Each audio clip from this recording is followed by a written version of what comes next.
100% రుణమాఫీ అయిందని ఫోజులు కొట్టిన సీఎం రేవంత్ రెడ్డికి చిత్తశుద్ధి ఉంటే వెంటనే పెట్లవెల్లి రైతుల గోడు తీర్చాలని కేటీఆర్ డిమాండ్ చేశారు. రుణమాఫీ పూర్తి అని చెప్పిన సీఎం మాటలు బూటకం అనేదానికి నాగర్ కర్నూలు జిల్లాలోని పెట్లవెల్లి సజీవ సాక్ష్యం.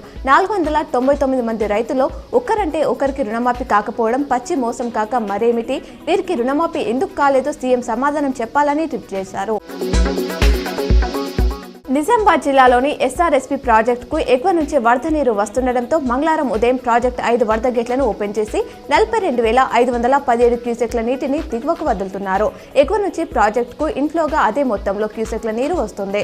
ఇక ప్రాజెక్టు పూర్తిస్థాయి నీటి మట్టం 1,091 అడుగులకు గాను తాజాగా 1,090.9 అడుగుల నీరు నిల్వ ఉన్నట్లు అధికారులు తెలిపారు.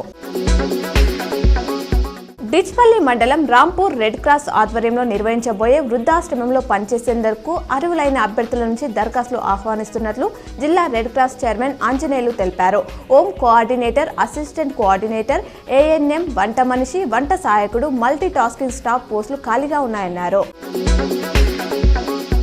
నగరంలోని సార్వజనిక్ గణేష్ శుభం కరోతి కళ్యాణ గణపతి ఆలయంలో 4వ రోజు అర్చకులు ప్రత్యేక పూజలు నిర్వహించారు. పెద్ద ఎత్తున భక్తులు పాల్గొన్నారు.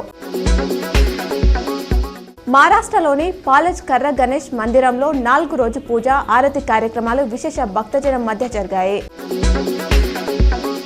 వేల్పూర్ మండల కేంద్రంలో చాకలి ఐలమ్మ 40వ వర్ధంతి శివగౌరి రజక యూత్ ఆధ్వర్యంలో ఘనంగా నిర్వహించారు. భారీ వర్షాలు, వరదలతో నష్టపోయిన జిల్లాలో రేపు కేంద్ర బృందం పర్యటించనుందని కేంద్ర మంత్రి కిషన్ రెడ్డి తెలిపారు.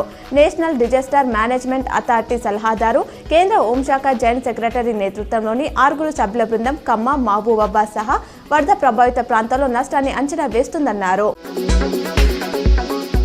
నిజామాబాద్ జిల్లా ప్రజలకు నూతన రేషన్ కార్డులు మంజూరు చేసేందుకు ప్రభుత్వం కసరత్తులు చేస్తోంది. ఈ నెల 15 నుంచి నిర్వహించే ప్రజా పాలనలో దరఖాస్తులు స్వీకరించనున్నారు. ప్రజా పాలనలో కార్డులు లేని వారికి ఇస్తారా, కుటుంబీకుల పేర్లు జత చేరుస్తారా, ప్రస్తుతం ఉన్న వారికి కొత్త కార్డులు ఇస్తారా తెలియాల్సి ఉంది.